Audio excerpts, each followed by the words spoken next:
আসসালামু আলাইকুম ওরহমাতুল্লাহ। সুপ্রিয় আলবিদা ইসলাম টিউবের দর্শক মণ্ডলী, আমরা এই চ্যানেলের পক্ষ থেকে একটি ধারাবাহিক সাহাবী সিরিজ বানাতে চলেছি, যেখানে প্রত্যেক দিন একজন গুরুত্বপূর্ণ সাহাবীর জীবন কাহিনী, ইসলামের জন্য কুরবানি এবং অন্যান্য কার্যকলাপ খুব সুন্দরভাবে বর্ণনা করা হবে। এর ফলে আমরা মুসলিমরা সাহাবীদের আলোকোজ্জ্বল কাহিনী শুনে নিজেদের জীবনকে আরও ভালোভাবে ইসলামের ছায়াতলে প্রতিষ্ঠিত করার অনুপ্রেরণা পাব ইনশাআল্লাহ। প্রথমেই আমরা জানব সাহাবা কারা। সাহাবী শব্দটি আরবি ভাষার সোহবত শব্দের একটি রূপ। একবচনে সাহাবী এবং বহুবচনে সাহাব ব্যবহৃত হয়। আবিধানিক অর্থ সঙ্গী, সাথী বা সহচর, অথবা একসাথে জীবনযাপনকারী অথবা সাহচর্যে অবস্থানকারী।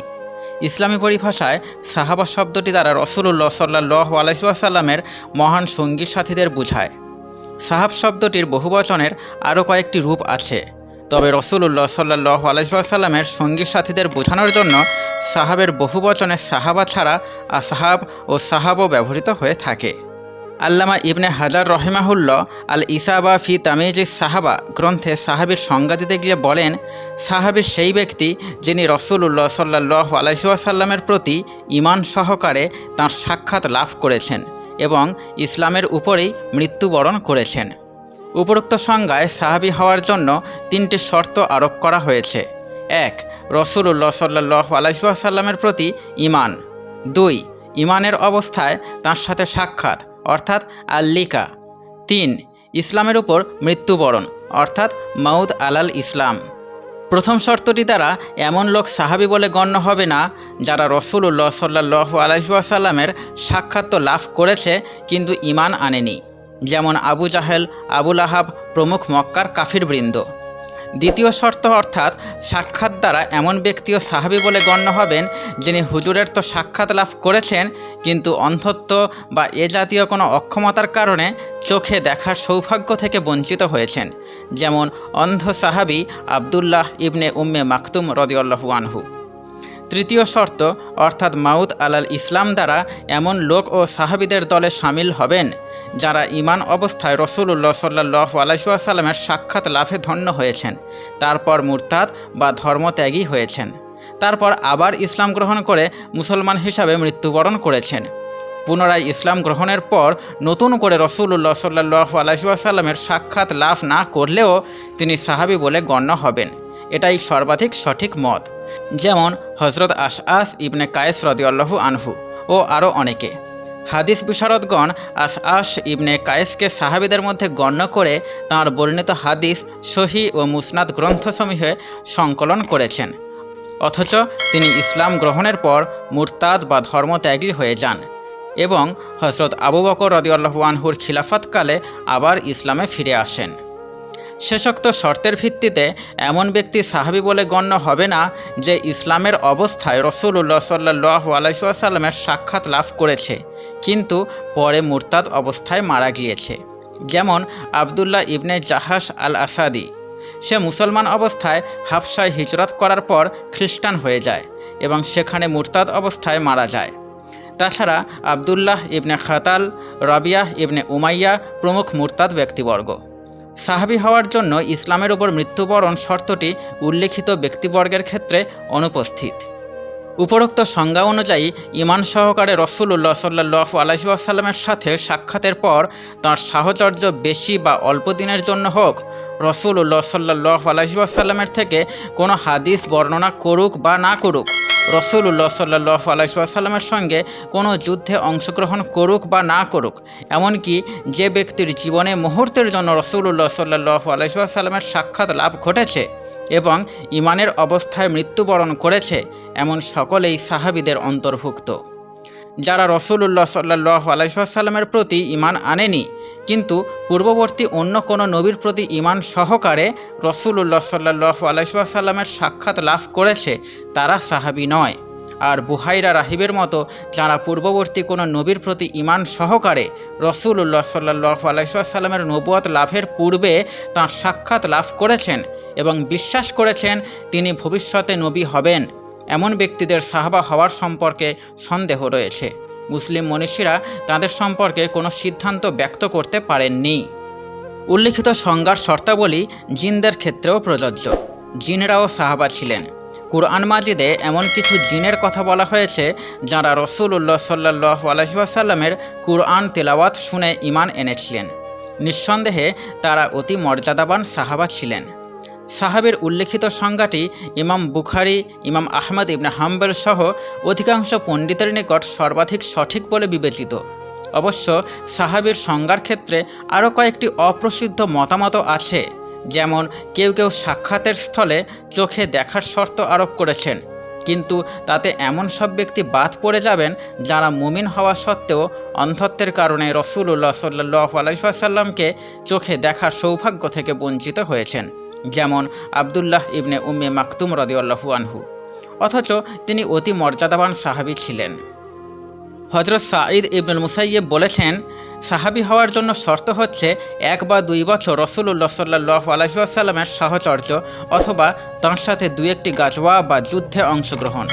কিছু সংখ্যক উলামায়ে উসুল বা উলামায়ে ইলমুল কালামের মতে সাহাবী হওয়ার জন্য শর্ত হচ্ছে রাসূলুল্লাহ সাল্লাল্লাহু আলাইহি ওয়াসাল্লামের দীর্ঘ সাহচর্য ও সুন্নাতে নববীর সাল্লাল্লাহু আলাইহি ওয়াসাল্লামের অনুসরণের ক্ষেত্রে তাঁর পরিচিতি ও খ্যাতি। কেউ কেউ আবার বয়ঃপ্রাপ্ত হওয়ার শর্ত আরোপ করেছেন। একদল আলিমের মতে যে ব্যক্তি বয়ঃপ্রাপ্ত হওয়ার পর এক নজর রাসূলুল্লাহ সাল্লাল্লাহু আলাইহি ওয়াসাল্লামকে দেখেছেন তিনি সাহাবী, আর যিনি বয়ঃপ্রাপ্ত হওয়ার পূর্বে রাসূলুল্লাহ সাল্লাল্লাহু আলাইহি ওয়াসাল্লামকে দেখেছেন তিনিও সাহাবী। তবে এ হিসাবে যে রাসূলুল্লাহ সাল্লাল্লাহু আলাইহি ওয়াসাল্লাম তাকে দেখেছেন, তিনি রাসূল সাল্লাল্লাহু আলাইহি ওয়াসাল্লামকে দেখেছেন সে হিসাবে নয়। কিন্তু হাদিস বর্ণনার দিক দিয়ে এমন ব্যক্তি সাহাবী নন, বরং তাবেঈর মর্যাদা লাভ করবেন।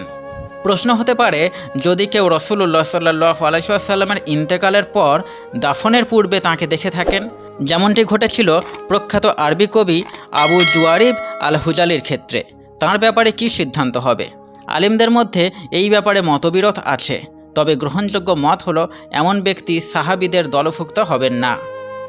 ইসলামী বিশেষজ্ঞগণ এই ব্যাপারে একমত যে রাসূলুল্লাহ সাল্লাল্লাহু আলাইহি ওয়াসাল্লামের সাহচর্য বা সোহবত এমন একটি মর্যাদা যার সমকক্ষ আর কোনো মর্যাদা মুসলমানদের জন্য নেই।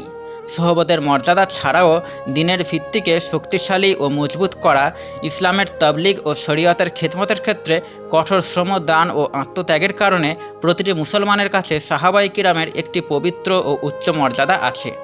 এই কারণে কোনো কোনো আলেমের মতে সাহাবীদেরকেও হেয় প্রতিপন্নকারী ব্যক্তি জিন্দিক, আবার কারো মতে এটা একটা শাস্তিযোগ্য অপরাধ।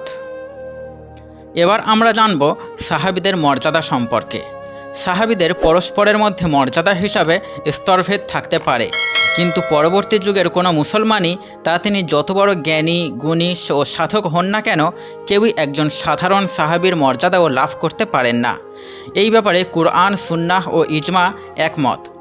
এই সাহাবীরাই আল্লাহ রাসূল সাল্লাল্লাহু আলাইহি ওয়াসাল্লাম ও তাঁর উম্মতের মধ্যে প্রথম মধ্যসূত্র।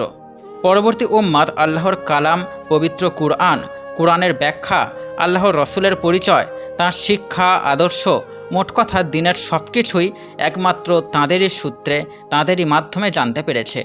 সুতরাং এই প্রথম সূত্র উপেক্ষা করলে, বাদ দিলে অথবা তাঁদের প্রতি অবিশ্বাস সৃষ্টি হলে দ্বীনের মূল ভিত্তিই ধসে পড়ে, কুরআন ও হাদিসের প্রতি অবিশ্বাস দানা বেঁধে ওঠে। হাফেজ ইবনে আবদিল বার সাহাবীদের মর্যাদা বর্ণনা প্রসঙ্গে বলেন, রাসূলুল্লাহ সাল্লাল্লাহু আলাইহি ওয়াসাল্লামের সোহবত ও তাঁর সুন্নাতের হেফাজত ও ইশায়াতের দুর্লভ মর্যাদা আল্লাহ তাআলা এইসব মহান ব্যক্তির ভাগ্যে লিখে রেখেছেন। এই কারণেই তারা খয়রুল কুরুন ও খয়রু উম্মাতিন এর মর্যাদার অধিকারী হয়েছেন। হাফেজ আবু বকর ইবনে খতিব আল বাগদাদি বলেন, উল্লিখিত ভাব ও বিষয়ের হাদিস ও আখবারের সংখ্যা অনেক এবং সবই নাসুল কুরআনের ভাবের সাথে সঙ্গতিপূর্ণ, অর্থাৎ তাতে সাহাবীদের সুমহান মর্যাদা, আদালত, পবিত্রতা ইত্যাদি ভাব ব্যক্ত হয়েছে। আল্লাহ ও রসুল কর্তৃক তাদের আদালতের ঘোষণা দানের পর পৃথিবীর আর কোনো মানুষের সনদের মুখাপেক্ষী তাঁরা নন। আল্লাহ ও রসুল সাল্লাল্লাহু আলাইহি ওয়াসাল্লাম তাঁদের সম্পর্কে কোনো ঘোষণা না দিলেও তাঁদের হিজরত, জিহাদ, সাহায্য, আল্লাহর রাহে ধনসম্পদ ব্যয়, পিতা ও সন্তানদের হত্যা, দ্বীনের ব্যাপারে উপদেশ, ঈমান ও ইয়াকিনের দৃঢ়তা ইত্যাদি কর্মকাণ্ড এই কথা প্রমাণ করত যে আদালত, বিশ্বাস, পবিত্রতা ইত্যাদি ক্ষেত্রে কিয়ামত পর্যন্ত পৃথিবীতে যত ন্যায় পরায়ণ ও পবিত্র ব্যক্তি জন্মগ্রহণ করুক না কেন, তাঁরা ছিলেন সকলের থেকে উত্তম। কোনো সাহাবীর জীবদ্দশায় রাসূল সাল্লাল্লাহু আলাইহি ওয়াসাল্লাম তাদেরকে জান্নাতের সুসংবাদ দিয়েছেন। তবে মুসলিম পণ্ডিতদের অনেকে সাহাবীদের সকলেই জান্নাতি বলে অভিমত ব্যক্ত করেছেন। ইবনে হাজার আল ইসাবা গ্রন্থে স্পেনের ইমাম ইবনে হাজামের মন্তব্য উদ্ধৃতি করেছেন। তিনি বলেন, আস-সাহাবাতু কুল্লুহুম মিন আহলিল জান্নাতি কাতআন, সাহাবীদের সকলেই নিশ্চিতভাবে জান্নাতি। রাসূল সাল্লাল্লাহু আলাইহি ওয়াসাল্লাম তাঁর সাহাবীদের গালি দেওয়া বা হেয় প্রতিপন্ন করার উদ্দেশ্যে সমালোচনা করতে নিষেধ করেছেন। তিনি বলেছেন, আল্লাহ আল্লাহ, আমার পরে তোমরা তাদেরকে সমালোচনার লক্ষ্যে পরিণত করো না। তাদেরকে যারা ভালোবাসে আমার মুহাব্বতের খাতিরেই তারা ভালোবাসে, আর যারা তাদেরকে হিংসা করে আমার প্রতি হিংসার কারণেই তারা তা করে। এবার আমরা জানব সাহাবীদের সংখ্যা কত ছিল। সাহাবীদের সংখ্যা যে কত তা সঠিকভাবে নির্ণয় করা যায় না। ইমাম আবু জারআ আর রাজি বলেছেন, রাসূল সাল্লাল্লাহু আলাইহি ওয়াসাল্লাম যখন ইন্তেকাল করেন তখন যারা তাঁকে দেখেছেন এবং তাঁর কথা শুনেছেন এমন লোকের সংখ্যা নারী পুরুষ মিলে 1,00,000-এরও উপরে। তাদের প্রত্যেকেই রাসূলুল্লাহ সাল্লাল্লাহু আলাইহি ওয়াসাল্লামের হাদিস বর্ণনা করেছেন। তাহলে যে সকল সাহাবী কোনো হাদিস বর্ণনা করেননি তাদের সংখ্যা যে কত বিপুল তা সহজেই অনুমেয়। আবু জারআর একথার সমর্থন পাওয়া যায় বুখারী ও মুসলিমে বর্ণিত হযরত কাব ইবনে মালিকের একটি বক্তব্য দ্বারা। তিনি তাবুক অভিযান বর্ণনা প্রসঙ্গে বলেছেন, মানুষের সংখ্যা অনেক, কোনো দফতর বা দিওয়ান তা গণনা করতে পারবে না। সম্মানিত ও সুপ্রিয় দর্শক মণ্ডলী, আজকের ভিডিওটি এই পর্যন্তই। ভিডিওটি ভালো লাগলে লাইক এবং কমেন্ট করুন। আপনার একটি লাইক আমাদের জন্য ভীষণ অনুপ্রেরণা যোগায়। এছাড়াও আগামী প্রত্যেকটি ভিডিওতে বিশেষ সাহাবীদের জীবন কাহিনী নিয়ে আলোচনা করা হবে। সেগুলি সবার আগে সঠিক সময়ে দেখতে পাওয়ার জন্য অবশ্যই এই চ্যানেলটিকে সাবস্ক্রাইব করে পাশে থাকুন। ধন্যবাদ।